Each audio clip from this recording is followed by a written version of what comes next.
नमस्कार दोस्तों, आज हम शुरू करने जा रहे हैं वॉइस का अपना नेक्स्ट जो रूल है। यानी पिछली क्लास में हमने पढ़ा था इंडेफिनिट के रूल्स। आज हम पढ़ने जा रहे हैं कॉन्टिन्यूअस के रूल्स। ठीक है, कॉन्टिन्यूअस के जो रूल्स होते हैं, जिस तरीके से टेंस के इनको 3 भागों में डिवाइड किया जाता है। ठीक है, जैसे प्रेजेंट, पास्ट और फ्यूचर, इन तीनों ही भागों के कंटिन्यूस जो होते हैं वो हम पढ़ने वाले हैं। ठीक, देखिए, अगर टेंस नहीं आते ना आपको और वर्ब नहीं आती, तो आपसे निवेदन है कि टेंस और वर्ब की क्लास देखते हैं, उन्हें सीखें। उनको सीखने के बाद इस क्लास में आए, क्योंकि ये क्लास पैसिव वॉइस की क्लास जो है ना, आपको ऐसे समझ में नहीं आएगी। ठीक है, तो इसको समझने के लिए आपको टेंस पढ़ना जरूरी है, वो पढ़ें पहले। ठीक है, तो कंटिन्यूस की क्लास जो है वो हम शुरू करते हैं और प्रेजेंट को पढ़ते हैं। प्रेजेंट कंटिन्यूस में स्ट्रक्चर क्या होता है भाई? सब्जेक्ट होता है, ओके, फिर आपका इज, एम, आर, फिर वर्ब की फर्स्ट फॉर्म में आईएनजी और लास्ट में आपका ऑब्जेक्ट। ये होता है एक सिनेरियो। ठीक है, इसी के अकॉर्डिंग प्रेजेंट इंडेफिनिट कंटिन्यूस को बनाया जाता है। ठीक है, और उसी को फिर हम पैसिव वॉइस में कन्वर्ट करते हैं। ठीक है, तो जैसे मैंने लिख दिया कि Rani is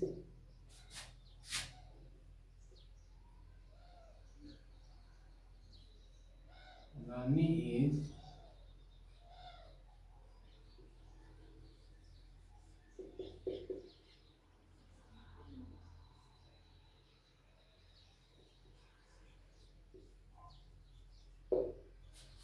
Rani is beating Mohan. Rani जो है वो मोहन को पीट रही है। पैसिव वॉइस और एक्टिव वॉइस में पहचानने का तरीका मैंने बताया था। एक्टिव है तो सब्जेक्ट काम करेगा और ऑब्जेक्ट काम करेगा, तो वो पैसिव है।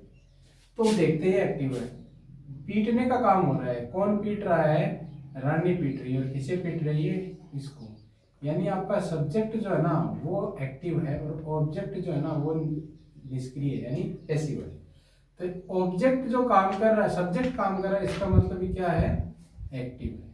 ठीक है, अब इस एक्टिव को पैसिव में कन्वर्ट करते हुए हमें क्या करना होता है? सबसे पहले इस ऑब्जेक्ट को सब्जेक्ट बनाओ। तो मोहन को हम लेके आते हैं यहाँ।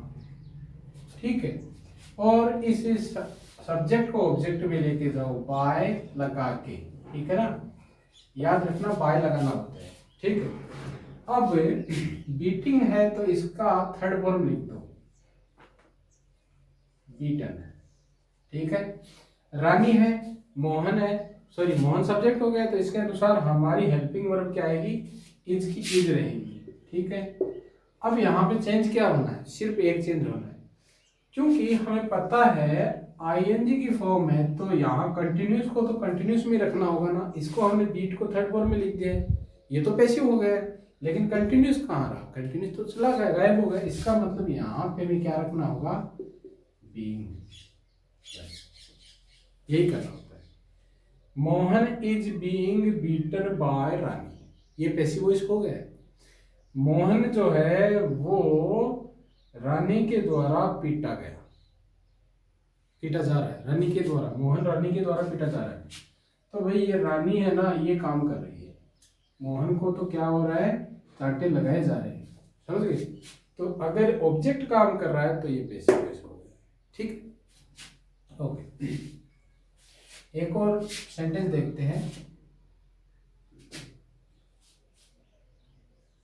सी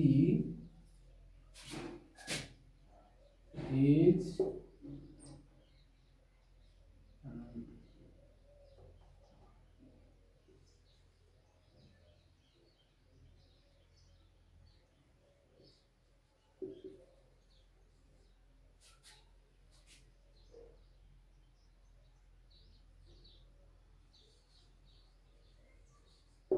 शी इज कुकिंग फूड, कि वो खाना बना रही है।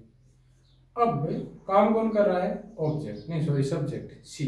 कौन बनाने का, कुकिंग करने का काम कौन कर रहा है? शी, यानी एक्टिव में है। पैसिव बनाते हो क्या करेंगे? फूड को सब्जेक्ट बना दो, इज का इज रख दो, क्यों? फूड सिंगुलर है तो इज आ गया। फूड इज बीइंग, बीइंग क्यों आ गया? क्योंकि कंटिन्यूस में रखना है। और कुक का कुक्ड बना दो बाय हर। हर क्यों आ गया? क्योंकि ये सब्जेक्टिव है तो इसका ऑब्जेक्टिव हर आएगा। अब इसमें देखते हैं, food is being cooked bye her. Food खाना जो है उसके द्वारा बनाया जा रहा है। किसके द्वारा? इसके द्वारा। काम कौन कर रहा है? हर, यानी ऑब्जेक्ट, तो ये पैसिव वॉइस हो। ओके, क्लियर है? ये था आपका कंटिन्यूअस का प्रेजेंट कंटिन्यूअस। ठीक,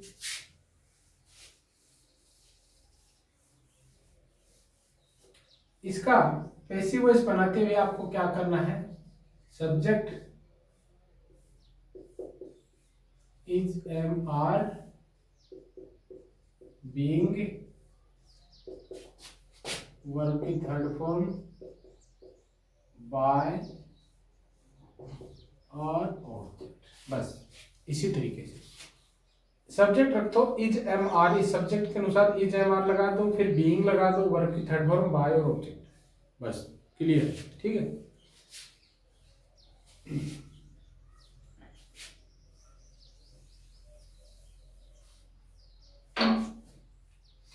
अब प्रेजेंट तो हमने पढ़ लिया, अब हम पढ़ते हैं पास्ट।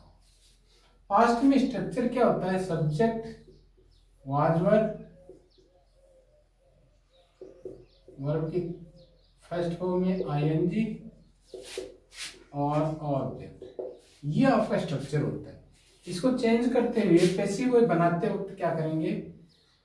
ये जो सब्जेक्ट है जिसे आप ऑब्जेक्ट को बनाते हो वो आ जाएगा, फिर इसी के अनुसार वाज या वर्ब में से कुछ भी आ जाएगा, बीइंग आ जाएगा, वर्ब की थर्ड फॉर्म लगा दो और बाय प्लस ऑब्जेक्ट जिसे सब्जेक्ट को बनाना हो, इस तरीके से। ठीक है, यानी ये सब्जेक्ट बना रहे हो इस ऑब्जेक्ट को, फिर वाज वर्ब लगा दो, फिर बीइंग लगा दो, वर्ब की थर्ड फॉर्म, यहाँ जो वर्ब आती है आईएनजी वाली इसकी थर्ड फॉर्म लगा दो, फिर बाय, फिर ये जो सब्जेक्ट है इसे आप यहाँ पर लाके ऑब्जेक्ट बना दो। ठीक है, यही करना होता है और कुछ नहीं करना होता है। और ठीक है, तो इसको किसी भी सेंटेंस को एक सेंटेंस ले लेते हैं, उसको हम कन्वर्ट करते हैं। ठीक है,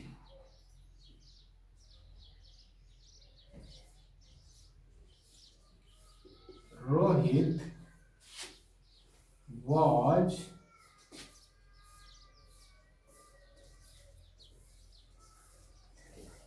beating her.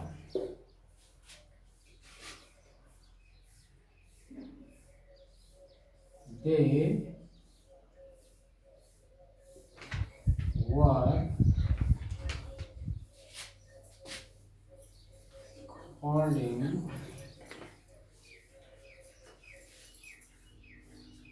me। ये दो सेंटेंस है और इन दोनों सेंटेंस को हमें पैसिव में कन्वर्ट करना है। तो क्या करेंगे? ये जो ऑब्जेक्ट है इसको सब्जेक्ट बना दो सबसे पहले। तो हर का ऑब्जेक्ट का सब्जेक्ट क्या हो जाएगा? सी। ठीक है, और मी का सब्जेक्ट क्या हो जाएगा? आई। ठीक है, फिर इसके अनुसार क्या आएगा वो लगा देना है। इन दोनों के ही अकॉर्डिंग वाज आएगा, वर नहीं आएगा। ठीक है, यहाँ पे फिर दोनों को बीइंग में कन्वर्ट कर दो। Beating, beaten, scolding, scolded, scolded by Rohit और बाय देम। इन दोनों का पैसिव बन गया है। She was being beaten bye Rohit, वो रोहित के द्वारा पीटी जा रही थी। कौन पीट रहा है भाई? रोहित। यहाँ रोहित वाज बीटिंग हर, रोहित उसे पीट रहा था। तो यहाँ सब्जेक्ट ये है, यानी ये काम कर रहा है, यहाँ सब्जेक्ट ये है लेकिन ये काम नहीं कर रहा, काम कौन कर रहा है? ऑब्जेक्ट, इसलिए पैसिव हो गया। यहाँ पर दे वर स्कोल्डिंग मी, वो मुझे डांट रहे थे। यहाँ पर I was being scolded bye them, मैं उनके द्वारा डांटा जा रहा था। किनके द्वारा? इनके द्वारा। काम ये कर रहे हैं ना कि आई, इसका मतलब ये पेसिव है। ठीक है, ये पास्ट कंप्लीट आपका। अब फ्यूचर जो बचा है वो हम नेक्स्ट क्लास में देखेंगे। ठीक है, तब तक नमस्कार।